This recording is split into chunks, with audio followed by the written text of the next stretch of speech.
Masrun, seorang pria berusia 44 tahun, hidup di sebuah kawasan padat di kota Bekasi, Indonesia.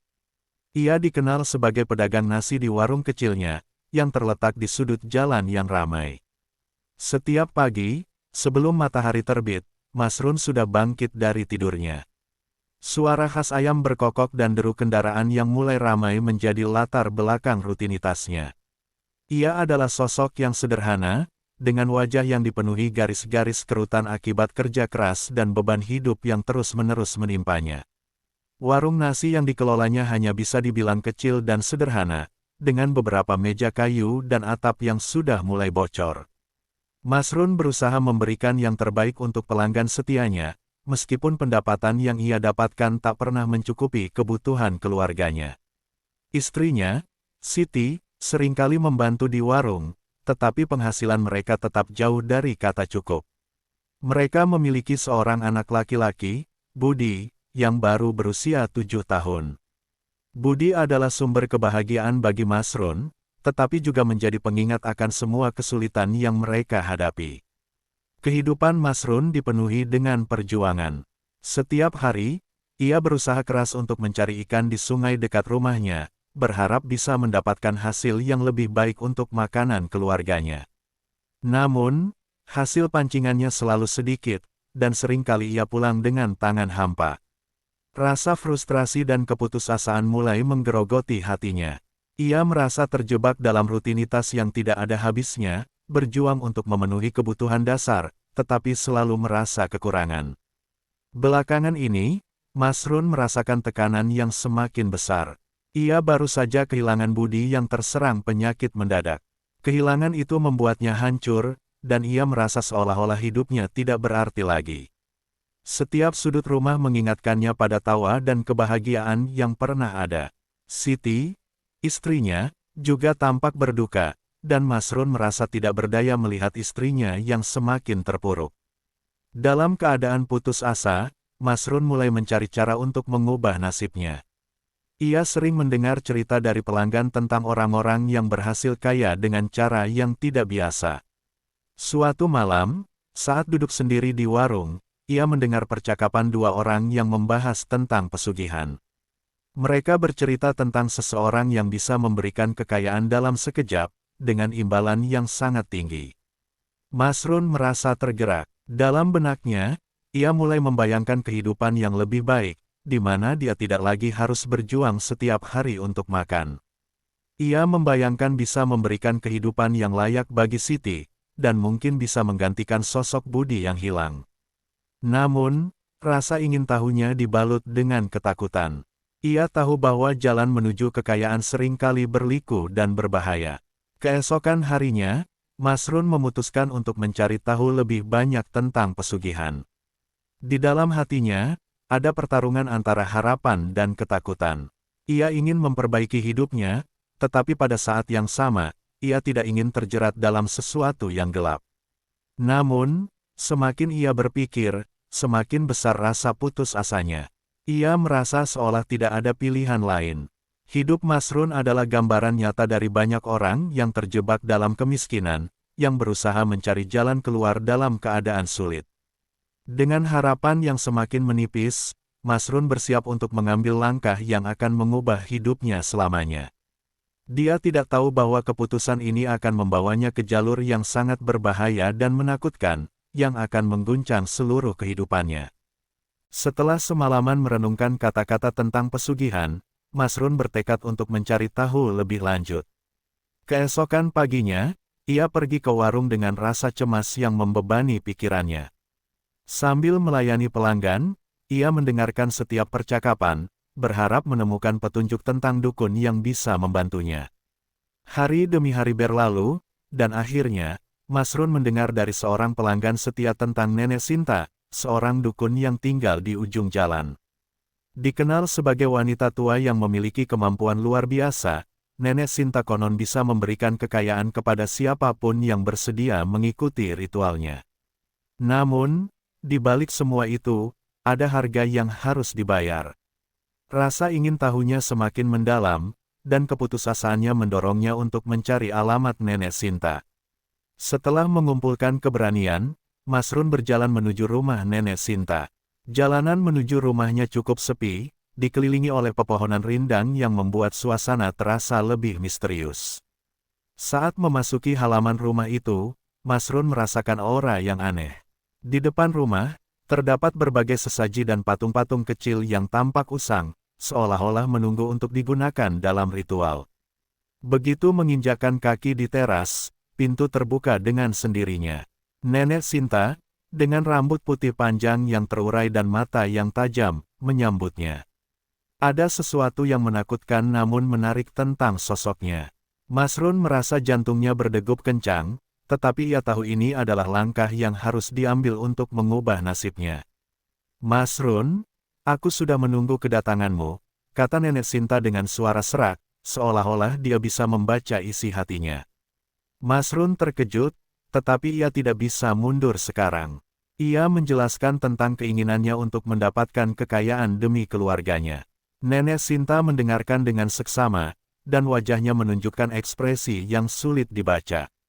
"Untuk mendapatkan kekayaan, kamu harus berani mengorbankan sesuatu yang sangat berharga," kata Nenek Sinta.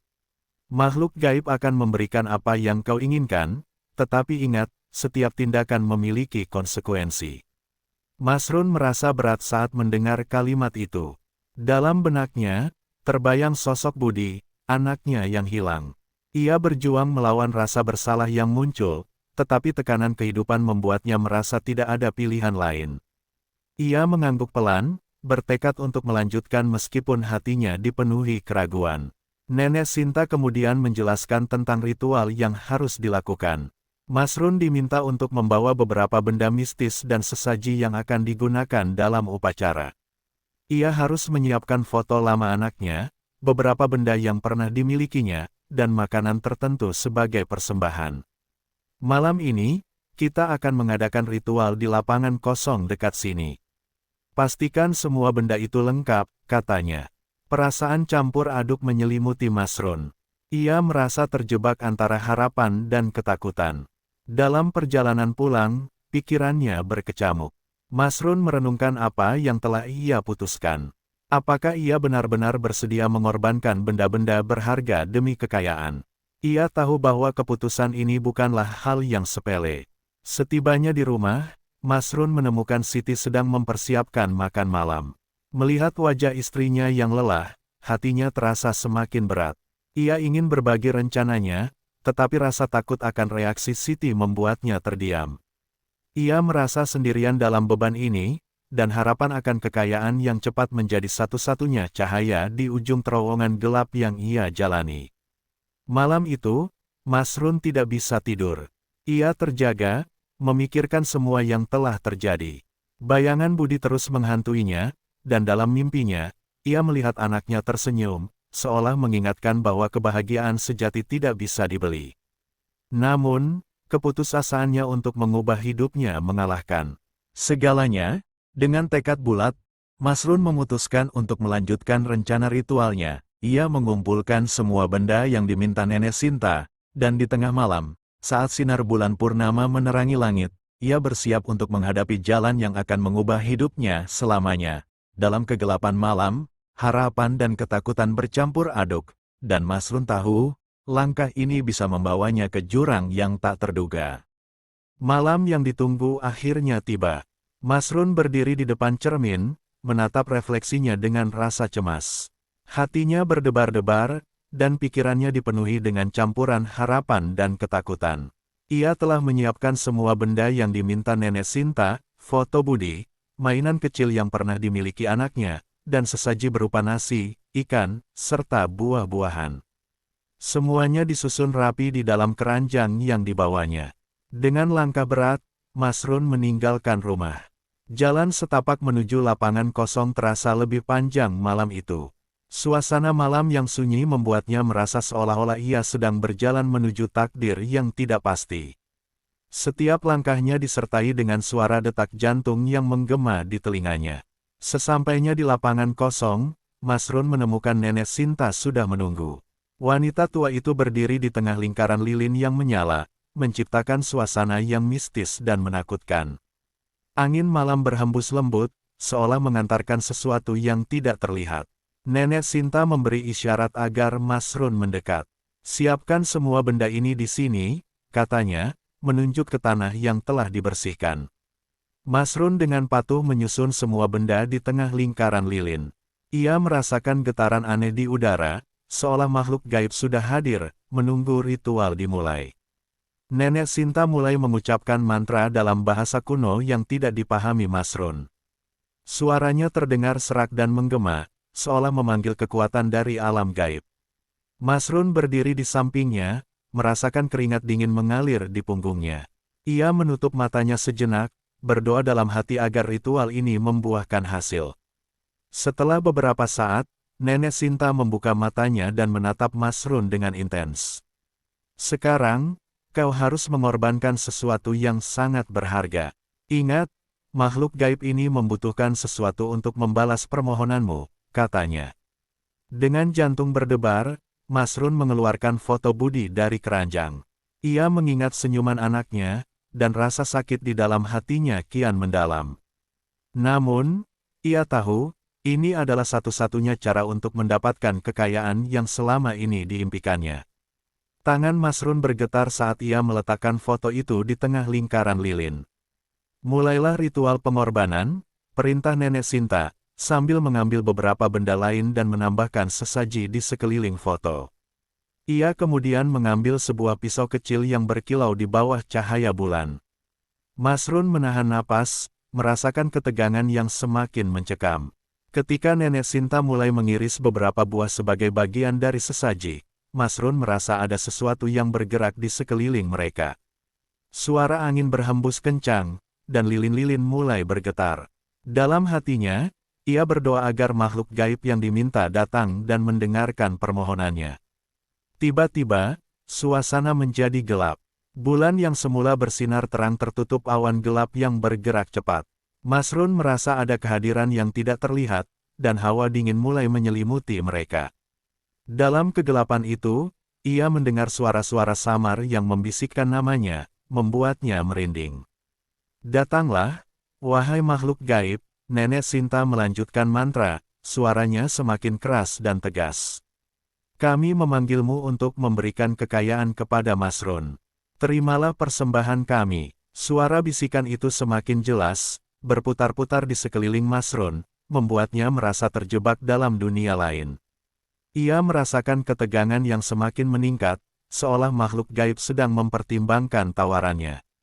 Dalam keheningan yang mencekam, ia menunggu dengan harap-harap cemas. Akhirnya, sebuah cahaya samar muncul di tengah lingkaran, dan Masrun bisa melihat sosok bayangan yang samar-samar. Sosok itu tampak menyeramkan, dengan mata yang bersinar merah. Masrun merasa terpesona sekaligus takut. Dalam hati, ia berdoa agar makhluk itu tidak membawa malapetaka. Apakah kau bersedia membayar harga untuk kekayaan? Suara dalam yang dalam menggema di telinga Masrun, seolah berasal dari segala arah.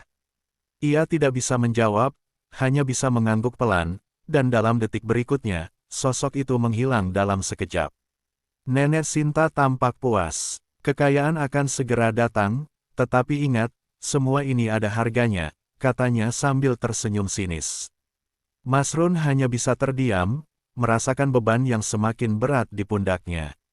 Saat ritual selesai, ia merasa ada sesuatu yang hilang dari dalam dirinya, seolah ia telah menyerahkan bagian terpenting dari hidupnya. Dalam perjalanan pulang, Masrun merasakan keanehan. Suara bisikan itu terus mengikuti langkahnya, dan perasaan cemas tidak kunjung reda. Ia tahu bahwa ia telah melangkah ke dalam dunia yang berbahaya, tetapi harapan akan kekayaan membuatnya terus maju. Namun, dalam hati, rasa penyesalan perlahan-lahan mulai merayap, menyadarkan Masrun bahwa jalan yang ia pilih mungkin tidak seindah yang ia bayangkan. Setelah malam ritual yang menegangkan, hidup Masrun berubah drastis. Dalam waktu singkat, usaha warung nasinya yang awalnya sepi mendadak ramai.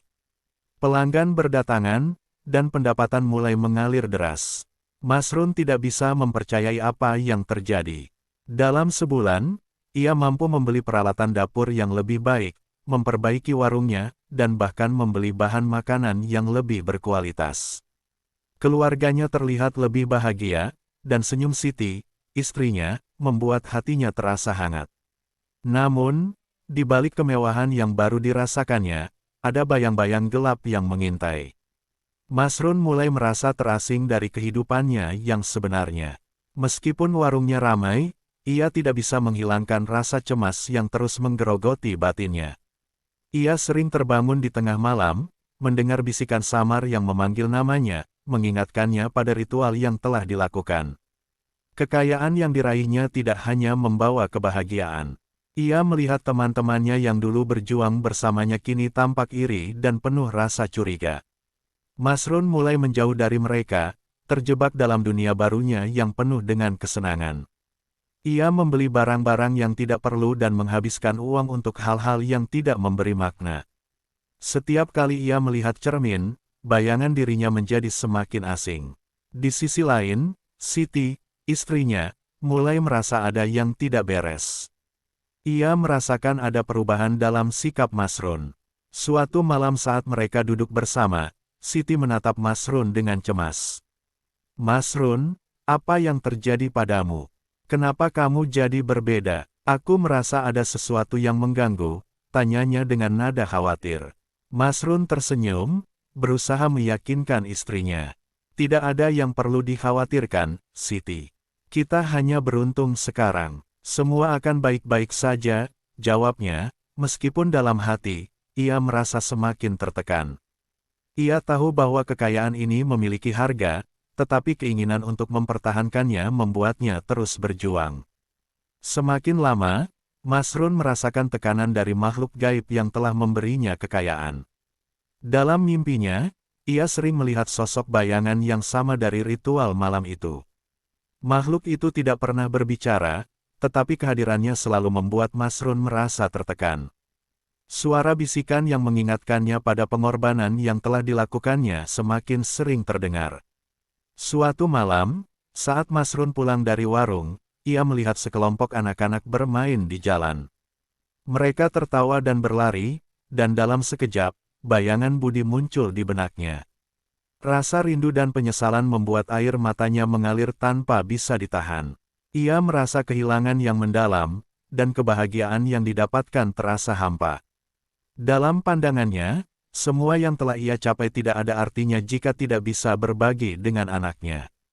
Keesokan harinya, Masrun memutuskan untuk pergi ke tempat ritual dan mencari Nenek Sinta. Ia berharap bisa menemukan cara untuk menghapus semua ini, untuk mengembalikan hidupnya seperti semula. Namun, saat tiba di rumah Nenek Sinta, ia mendapati bahwa rumah itu tampak sepi dan terbengkalai. Tidak ada tanda-tanda kehidupan, dan Masrun merasa cemas. Dari seorang tetangga, ia mendengar kabar bahwa Nenek Sinta telah pergi jauh dan tidak ada yang tahu kemana. Rasa putus asa melanda Masrun. Ia merasa terjebak dalam jalan yang tidak bisa dibalik. Kekayaan yang diimpikannya kini terasa seperti kutukan. Ia berusaha menghubungi beberapa dukun lain, tetapi tidak ada yang bisa membantunya. Hari demi hari berlalu, dan Masrun mulai mengalami kesulitan. Pelanggannya mulai berkurang, dan pendapatannya menurun drastis. Ia merasakan ada sesuatu yang salah, seolah makhluk gaib itu mulai menarik kembali apa yang telah diberikan. Dalam keadaan putus asa, Masrun kembali ke lapangan kosong tempat ritual pertama kali dilakukan. Ia ingin meminta maaf, berharap bisa mengembalikan semuanya. Saat berdiri di tengah lingkaran lilin yang sudah pudar, Masrun merasa kesepian yang mendalam. Ia menutup mata dan berdoa, meminta agar makhluk gaib itu mendengarnya. "Aku tidak ingin kekayaan ini jika harus kehilangan segalanya. Kembalikanlah hidupku yang dulu," bisiknya. Namun, tidak ada jawaban. Hanya ada keheningan yang menekan. Masrun merasa seolah terjebak dalam lingkaran yang tidak pernah berakhir. Dalam kegelapan malam, ia menyadari bahwa semua yang ia capai tidak sebanding dengan harga yang harus dibayar. Keputusan untuk mencari kekayaan telah mengubahnya, dan kini ia berada di ambang kejatuhan. Kekayaan yang dulunya diimpikan kini menjadi beban yang berat. Dalam perjalanan pulang, Masrun merasakan kesedihan mengalir dalam dirinya. Ia telah kehilangan lebih dari sekadar uang, ia telah kehilangan bagian dari jiwanya. Dan tanpa sadar, ia harus menghadapi kenyataan pahit bahwa jalan yang ia pilih telah membawanya ke jurang kehampaan. Hari demi hari berlalu, dan Masrun semakin terpuruk dalam kesedihan dan penyesalan. Usaha warung nasinya yang dulunya ramai kini sepi. Pelanggan yang dulu setia mulai menjauh, dan pendapatannya merosot tajam. Masrun merasa seolah hidupnya sedang runtuh di hadapannya. Setiap kali ia melangkah ke dalam warung, ia merasakan hawa dingin yang menusuk, seakan mengingatkannya akan keputusan kelam yang telah diambilnya. Di tengah kesulitan ini, Masrun mencoba mencari cara untuk memperbaiki keadaan. Ia berusaha keras untuk mempromosikan warungnya, mengundang teman-temannya untuk datang, atau menawarkan diskon. Namun, semua upayanya tampak sia-sia. Suasana ramai yang pernah ada kini berganti dengan kesunyian yang menyakitkan. Di sisi lain, Siti terus mengkhawatirkan kondisi Masrun. Ia melihat suaminya semakin tertekan dan terasing. Siti berusaha menghibur, tetapi Masrun hanya tersenyum pahit, merasa tidak layak mendapatkan dukungan.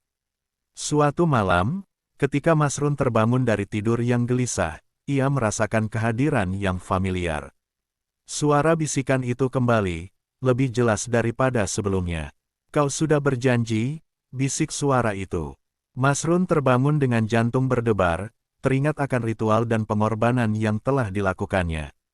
Rasa bersalah semakin menyelimuti dirinya, dan ia merasakan bahwa makhluk gaib itu mulai menagih janji. Merasa putus asa, Masrun kembali mencari Nenek Sinta. Ia berkeliling di sekitar tempat tinggalnya, bertanya kepada tetangga dan orang-orang sekitar.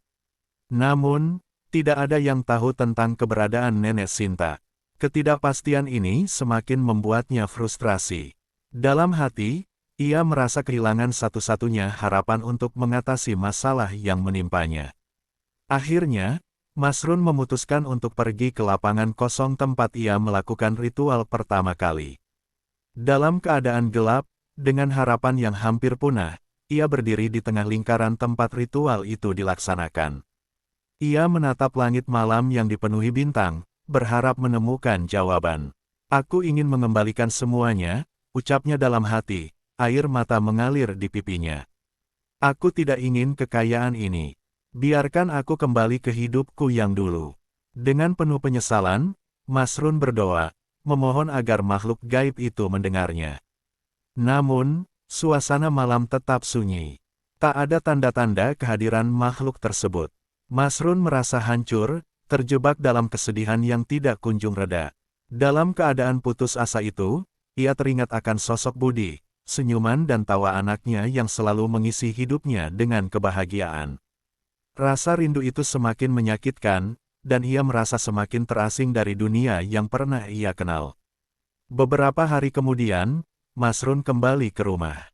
Ia menemukan Siti duduk di ruang tamu, wajahnya pucat dan lelah. "Masrun, aku merasa tidak ada yang baik-baik saja.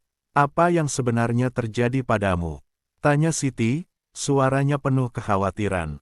Masrun hanya bisa menunduk, merasa tidak layak untuk menjelaskan semuanya. Ia tidak ingin Siti mengetahui kegelapan yang telah ia masuki. Keesokan harinya, ketika Masrun bangun, ia menemukan sebuah amplop di meja. Siti telah menulis surat. Dalam surat itu, Siti menyampaikan betapa ia mencintai Masrun, tetapi ia merasa ada sesuatu yang salah. Ia tidak bisa terus hidup dalam ketidakpastian dan kesedihan ini. Dengan air mata di pipinya, Siti mengungkapkan bahwa ia perlu waktu untuk berpikir, dan mungkin lebih baik jika mereka berpisah untuk sementara waktu. Mendapatkan surat itu, Masrun merasa hatinya hancur. Ia menyadari bahwa semua yang terjadi adalah akibat dari keputusasaannya. Kekayaan yang ia cari dengan cara yang salah telah menghancurkan segalanya. Dalam kesedihan yang mendalam, ia kembali ke lapangan kosong, berusaha mencari makhluk gaib yang pernah memberinya kekayaan. Namun, kehadiran yang dulu menakutkan, kini terasa seperti bayangan yang hilang. Dalam kegelapan malam, Masrun berteriak, "Tolong kembalikan hidupku. Kembalikan anakku." Suara itu menggema, tetapi tidak ada jawaban. Ia merasakan kesepian yang menyakitkan, dan untuk pertama kalinya, ia menyadari bahwa ia telah terjebak dalam lingkaran yang tidak bisa ia keluarkan. Hidupnya sudah berubah selamanya, dan tidak ada cara untuk mengembalikannya ke keadaan semula. Akhirnya, Masrun duduk di tepi sungai, merenungkan semua yang telah terjadi. Air mengalir deras di depannya, seolah membawa pergi semua kenangan yang menyakitkan. Ia menyesali keputusan yang diambilnya, berharap bisa mengubah semuanya. Rasa sakit dan penyesalan menghantuinya, dan ia merasa terpuruk dalam kesedihan yang tak berujung. Dalam keheningan malam, Masrun menyadari bahwa kekayaan yang dikejarnya tidak ada artinya jika harus kehilangan orang-orang yang dicintainya. Ia telah membayar harga yang terlalu mahal, dan kini ia hanya bisa berharap agar suatu saat ia bisa menemukan jalan untuk memaafkan dirinya sendiri. Cerita ini berakhir dengan Masrun yang duduk di tepi sungai, menatap air yang mengalir, mengenang masa lalu, dan menyadari bahwa dalam pencarian kekayaan, ia telah kehilangan segalanya. Penyesalan yang dalam menyelimuti jiwanya, dan ia tahu bahwa hidupnya tidak akan pernah sama lagi.